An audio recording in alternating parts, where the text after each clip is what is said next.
Donc, alors, merci du fond du cœur d'être là à vous tous. Je suis vraiment très, très heureuse de vous accueillir pour vous parler de notre exposition « Que portais-tu ». Moi, je me présente, je suis Véronique Couillard, je suis coordonnatrice au CALAX de Charlevoix. Le CALAX, c'est le Centre d'aide et de lutte contre les agressions à caractère sexuel. On est un organisme communautaire qui lutte contre la violence sexuelle en 3 volets. Donc, le volet d'aide directe, de rencontrer des gens qui ont vécu ou qui ont dans leur entourage quelqu'un qui a vécu une agression sexuelle, peu importe la forme. Un volet de prévention, de sensibilisation et un volet de lutte. On a fait venir à la bibliothèque l'exposition « Que portais-tu » et je suis vraiment très, très contente de vous présenter cette belle exposition. Je vous invite à aller prendre le temps de la voir.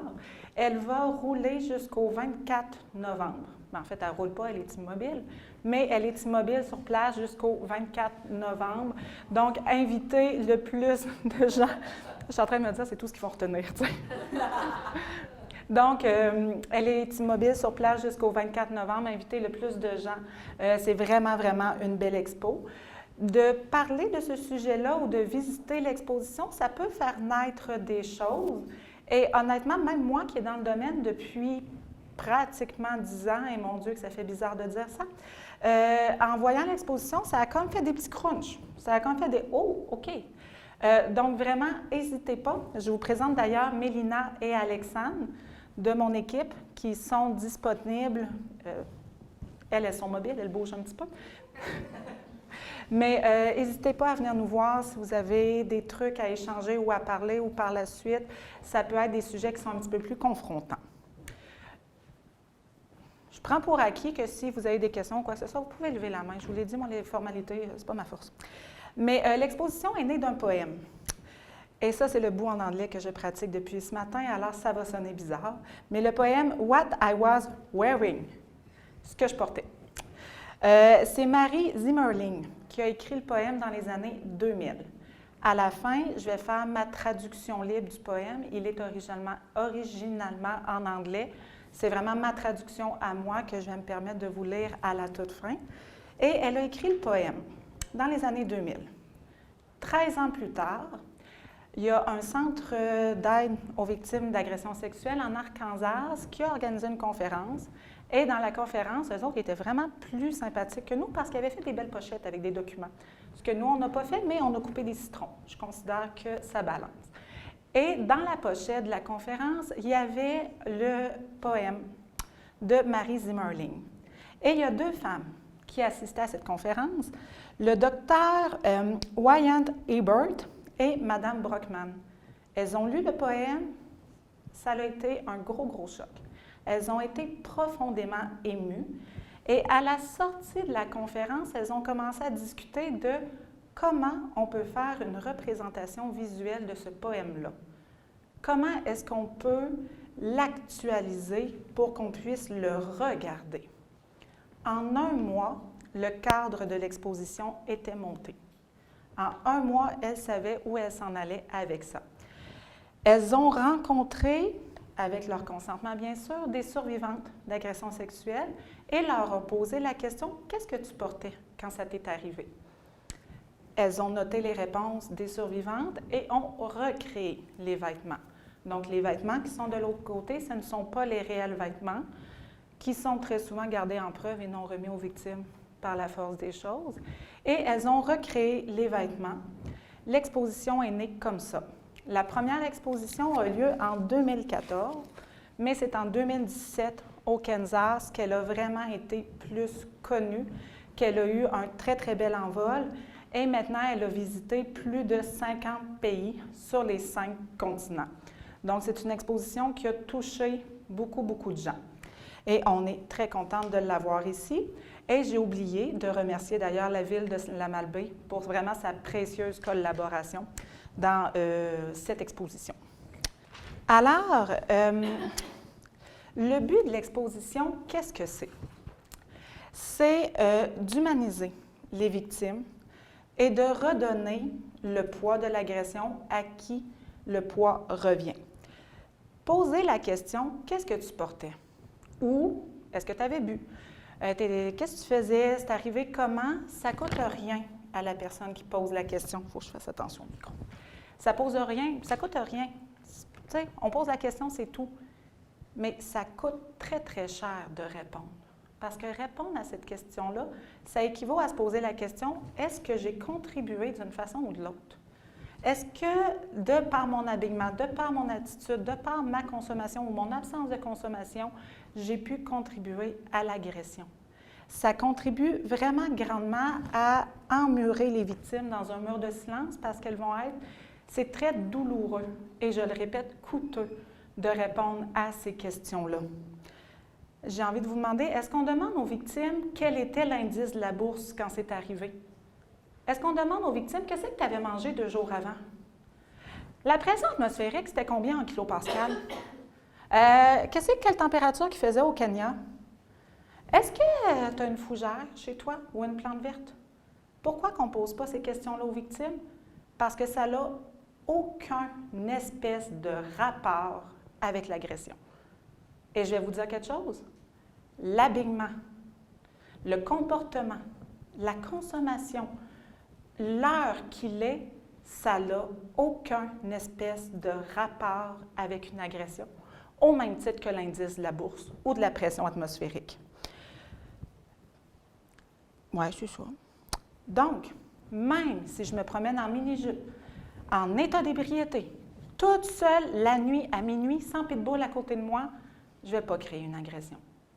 La seule chose qui cause une agression, c'est quelqu'un qui décide de commettre une agression.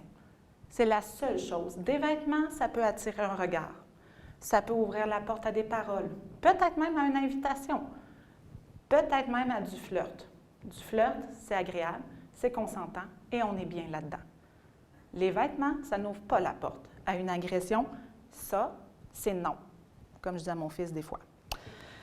Donc, et toutes ces questions-là, tous ces mythes-là, qu'est-ce que ça fait?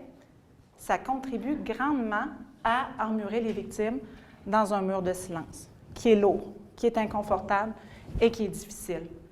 Parce qu'on leur fait porter, plus ou moins directement dans certains cas, le poids de ce qu'elles ont subi. Et on part du principe qu'elles y ont contribué. Qu'est-ce qui nous permet, en tant que société, de poser ces questions-là? Qu'est-ce qui nous permet, en tant que société, de continuer à faire porter le fardeau à ceux et celles, mais dans plus de 80% des cas, on parle d'un seul, qui l'ont subi, de faire porter ce poids-là? Qu'est-ce qu'elle faisait? À quelle heure? Tu étais habillée comment? Et on met énormément de pression à ce qu'on se protège. Habille-toi sexy quand même parce qu'il faut plaire, puis on est dans une société où le paraître c'est important, mais pas trop sexy parce que tu vas le causer. Et là, si tu vas dans un bar, surveille ton verre. On a maintenant du vernis à ongles de détecteur de GHB. Promène-toi pas toute seule. Si tu prends un taxi à Montréal ces temps-ci, je vous le dis, c'est compliqué de prendre un taxi parce qu'il faut que tu prennes en photo le permis du chauffeur de taxi, que tu dises à une de tes amies parce qu'il y a eu une vague d'agression sexuelle dans les taxis. Donc, c'est aux victimes potentielles de se protéger de l'agression. On est encore là-dedans. Je demande quelquefois en sensibilisation, mesdames, combien de fois vous vous êtes fait dire, surveille ton verre. Moi, du haut de mes 33 ans, des centaines de fois, que ce soit via une affiche, via une campagne à la radio. Messieurs, combien de fois est-ce que vous vous êtes fait dire, ça ne se fait pas de droguer quelqu'un? À qui on s'adresse? Aux victimes potentielles, qui peuvent contribuer à leur agression par leur comportement ou leurs actions, et c'est ça qu'on veut enrayer. Pourquoi on fait ça? Parce que ça nous sécurise, parce que ça a un impact sécurisant.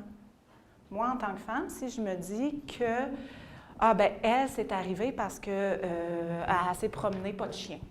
Moi, j'ai un chien. Fait que ça ne m'arrivera pas. Ça me sécurise. C'est pour ça que le processus de culture du viol est enrayé. Amorcé? Vous me citerez un beau mot, s'il vous plaît. Pardon? Ancré. Oh, merci. Donc, c'est pour ça que le processus de culture du viol est ancré. Qu'est-ce que j'ai dit? Oh, là, je suis mal à l'aise. Mais je vais dire plein d'autres belles choses intelligentes, l'autre, sérieusement, là. Mais c'est pour ça qu'on a ce réflexe-là, que ça s'est amorcé, de dire, si on leur fait porter la responsabilité, nous, ça nous sécurise. J'avais suivi à un moment donné une formation d'une psychologue, c'est pas que je ne veux pas la citer, c'est que j'ai oublié son nom, je m'en excuse, qui était spécialiste des post-traumas, qui connaît son affaire. Et elle avait reçu en clinique une étudiante en psychologie qui avait pris le métro aux petites heures du matin parce qu'elle compilait ses stats pour son doctorat et qui s'est fait agresser dans le métro à Montréal. Et la psychologue qui l'a reçue a tellement eu de résonance avec l'histoire de dire « moi aussi, ça m'arrive de prendre le métro tard, moi aussi », son premier réflexe a été de dire « ah oui, mais elle est en campus anglophone ». Pourquoi? Pas pour faire porter la responsabilité, mais pour elle se sécuriser, se dire « moi, ça ne m'arrivera pas ». Mais en disant ça, qu'est-ce qu'on fait? Indirect, elle ne l'a pas dit tout haut, soit dit en passant, mais si on dit ces choses-là tout haut, qu'est-ce qu'on dit? Bien, c'est ta faute, c'est arrivé. Et moi, ce que j'ai envie de vous dire ce matin, et le message que j'ai envie qui rayonne au-delà du moment qu'on passe ensemble, c'est que c'est assez. Il faut redonner la responsabilité à qui elle revient réellement. Aux personnes qui décident de ne pas respecter le consentement des autres. Aux agresseurs qui prennent le pouvoir sur les autres, qui abusent de leur vulnérabilité. Au même titre qu'un voleur est responsable du vol qu'il a commis, même si ma TV, elle est immense, récente et dans ma fenêtre. Le vol, ce n'est pas acceptable. Au même titre que quelqu'un qui fait un excès de vitesse est responsable, même s'il fait beau, que l'asphalte est sèche et qu'il y a des Moses de bons pneus. Ce n'est pas l'asphalte, puis ce n'est pas le soleil qui a pesé sur la pédale. C'est la personne qui conduit et on le considère responsable sans critiquer l'asphalte. C'est ce que j'aimerais qu'on fasse comme société. Le temps où on pouvait dire « ah, mais tu sais, les pulsions d'un homme, ça ne se contrôle pas vraiment. » Ah, tu sais, moi, je la connais, cette fille-là, puis pour moi, elle courait après d'une certaine façon ou de l'autre. J'aimerais ça que ce temps-là soit révolu. Parce que c'est juste comme ça qu'on va pouvoir poser des réelles actions pour aider les réelles victimes, qu'on va protéger les bonnes personnes et qu'on va pouvoir apprendre le respect des autres au lieu d'apprendre à se protéger. Qu'on va enrayer la menace au lieu d'apprendre à vivre avec. Qu'on va poser des réelles actions. Et si certains se sentent moins concernés parce qu'on est dans Charlevoix, je vais devoir péter votre bulle. C'est une superbe région dans laquelle il y a plus d'agressions sexuelles que la moyenne du reste du Québec.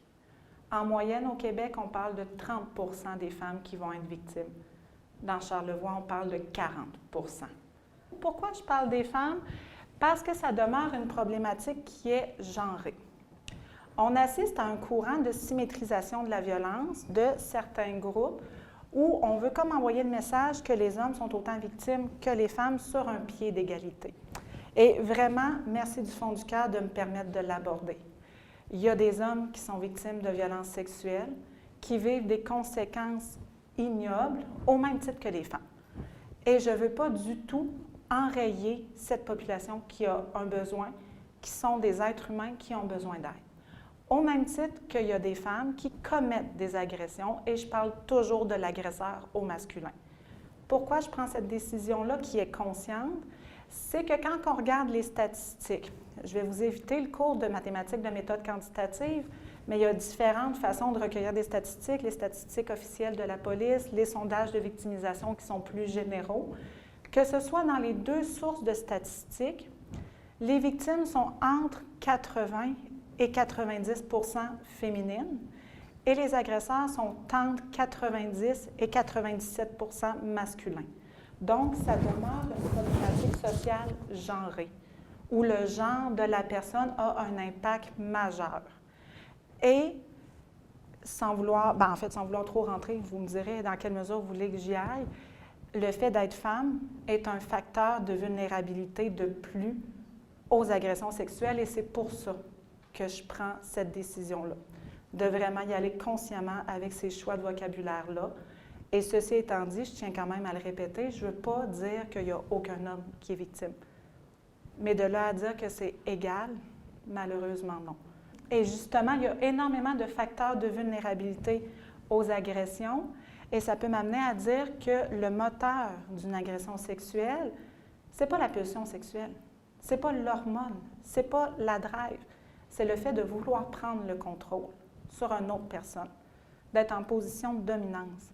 Et plus il y a des facteurs de vulnérabilité, donc le fait d'être femme, le fait d'être un enfant, femme autochtone, 75 vont vivre une agression sexuelle avec une limitation, donc que ce soit une déficience au niveau physique ou intellectuel, 6 fois plus de risques. Les femmes en situation d'immigration, qui ne connaissent pas la langue, qui ne connaissent pas les instances, tout ça, c'est des risques de plus de vivre des agressions sexuelles. On parle des facteurs de vulnérabilité. En fait, ça m'amène à pouvoir parler d'un autre enjeu charlevoisien qui est la belle région de la capitale nationale. Donc, on fait partie de la région administrative de la capitale nationale qui est Charlevoix-Québec-Portneuf. Donc, au niveau des statistiques, au niveau de toutes les recherches qui sont faites, on a des statistiques officielles de capitale nationale. Donc, pour aller chercher des statistiques officielles de Charlevoix, en tant qu'organisme communautaire, on doit faire des appels de projets, trouver des bailleurs de fonds qui amènent énormément de reddition de comptes, etc., de sorte que c'est très, très difficile d'assurer le suivi de cette statistique-là parce qu'on est perdu dans la capitale nationale, on est dilué, et ça amène énormément d'enjeux aussi. Donc, à ma connaissance, les chiffres qu'on a, oui, il y a toujours eu une surreprésentation par rapport à la moyenne du Québec, mais ce n'est pas des statistiques qui vont être aussi officielles que le recensement, si je peux dire, parce qu'on est un petit peu dilué. Mais quand on parlait des facteurs de vulnérabilité, il y a énormément de facteurs de vulnérabilité à Charlevoix comparativement à Québec. Les enjeux de transport qui amènent un immense isolement. Comment aller chercher de l'aide? Comment me mettre en action si je n'ai pas de voiture ou si je ne suis pas autonome dans l'utilisation de la voiture? Le fait que tout le monde connaisse tout le monde, c'est quelque chose qui est à double tranchant. Dans certains cas, ça amène une solidarité incroyable et des ressources d'aide qui vont se mettre rapidement en action et ça peut être très, très chouette. Mais dans d'autres cas, ça amène le « je ne veux pas être étiqueté, je ne veux pas que ça se sache, je n'irai pas demander de l'aide d'un coup que je connais la personne qui est au centre, d'un coup que ça fasse le tour de la ville. Je ne peux pas dénoncer cette personne-là qui est très connue et très appréciée. » Donc, il y a des facteurs de vulnérabilité dans Charlevoix qui sont particuliers et qui sont dilués dans les belles statistiques et les beaux portraits de la capitale nationale. On a beau essayer de créer des regroupements des organismes, c'est très, très difficile d'avoir notre réalité. On travaille avec la philosophie d'intervention féministe, donc c'est-à-dire que l'agression sexuelle, ce n'est pas une pathologie, on n'est pas avec l'approche médicale. Donc, on est né des mouvements féministes, donc du par et pour les femmes. Et je vais me permettre de vous répondre franchement, ce qui est très, très dommage dans Charlevoix, c'est que les services ne sont pas tout à fait au point pour les hommes. Je vais me permettre de le dire franchement, je n'essaierai pas de faire de la langue de bois, les services ne sont pas au point. Est-ce que notre approche, nos outils d'intervention sont transposables au même titre qu'on n'intervient pas avec les enfants parce qu'on n'est pas formé pour?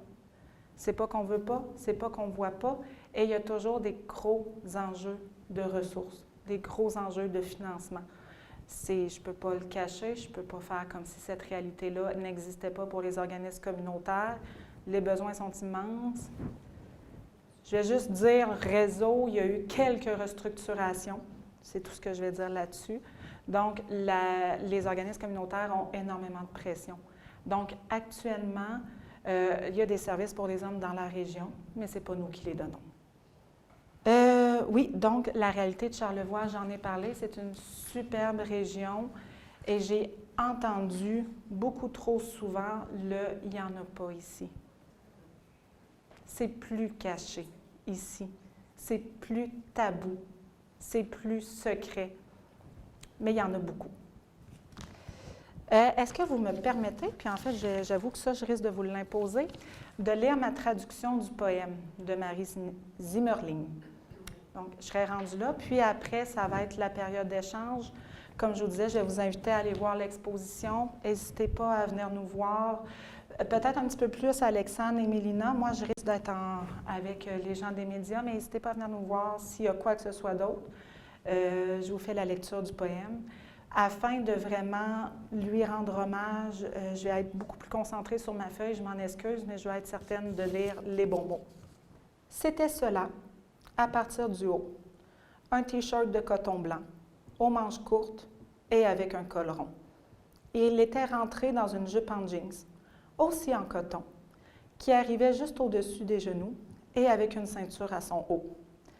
En dessous de tout cela, il y avait un soutien-gorge blanc et des sous-vêtements blancs, mais probablement pas un ensemble assorti. Mes pieds étaient dans des espadrilles blancs, comme ceux avec lesquels on joue au tennis. Finalement, des boucles d'oreilles en argent et du gloss sur mes lèvres complétaient l'ensemble. C'est ce que je portais, ce jour, cette nuit, ce 4 juillet 1987. Vous vous demandez peut-être pourquoi cela a de l'importance, ou même comment je peux m'en souvenir, chaque morceau, chaque détail. Voyez-vous, je me suis fait poser cette question souvent. Ça a été rappelé à mon esprit souvent. Cette question, cette réponse, ces détails. Mais ma réponse, tant attendue, tant anticipée, semblait en quelque sorte plate, compte tenu du reste des détails de cette nuit, durant laquelle, à un certain moment, j'ai été violée. Et je me demande, quelle réponse, quel détail vous contenterait, pourrait vous contenter, vous, mes interrogateurs, cherchant le confort là où il y a, hélas, aucun confort à trouver. Si seulement c'était si simple, si seulement nous pouvions arrêter le viol uniquement en changeant les vêtements. Je me souviens aussi ce qu'il portait cette nuit, malgré que, c'est vrai, personne n'a jamais demandé.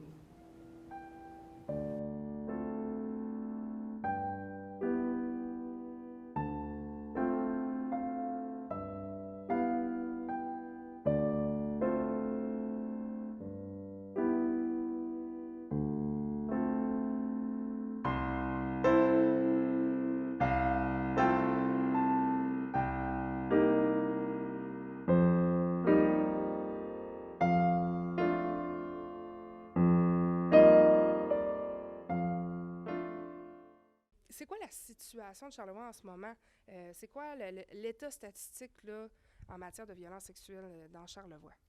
L'état statistique, il faut dire d'emblée que c'est difficile d'avoir des statistiques exclusivement pour Charlevoix parce qu'on est souvent amalgamé dans la grande région de Capitale-Nationale qui inclut Québec et Portneuf.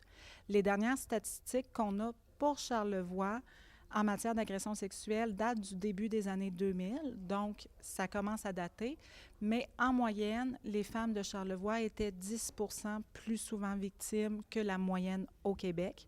C'est-à-dire qu'au Québec, on parle d'une moyenne de 30 % tandis que dans Charlevoix, on était à 40 %. Pourriez-vous nous parler de l'objectif de cette exposition? Que portais-tu? Oui.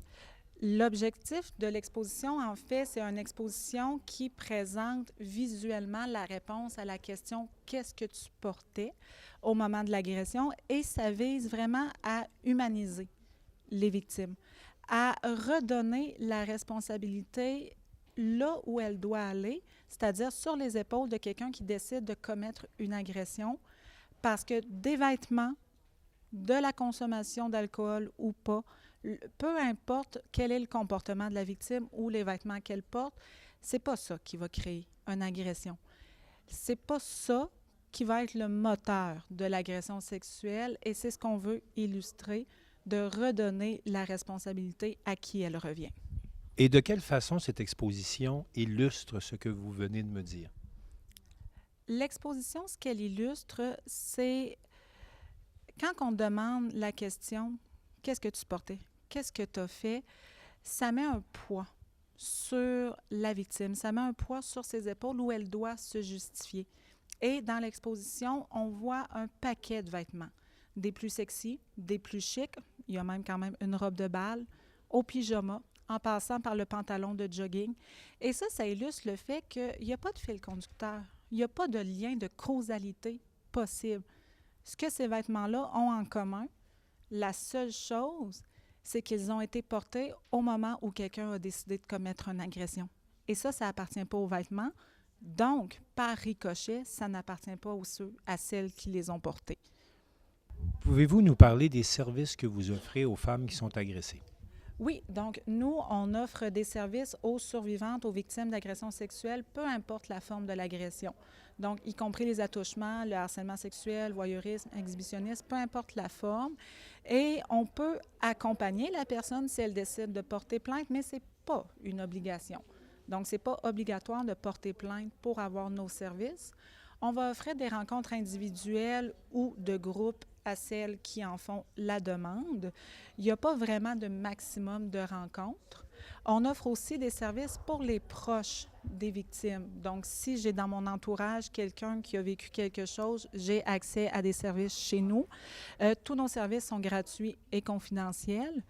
Et on a un bureau d'intervention du côté de Baie-Saint-Paul et un bureau d'intervention du côté de la Malbaie. Et on fait aussi beaucoup de sensibilisation, de prévention. Donc, on va voir l'ensemble des élèves au primaire et l'ensemble des élèves au secondaire pour faire de la sensibilisation. Donc, on peut faire aussi des formations sur demande. Si on a des demandes des organismes communautaires, des entreprises, des groupes, on peut faire des formations sur mesure aussi, entre autres au cégep ou à l'éducation des adultes.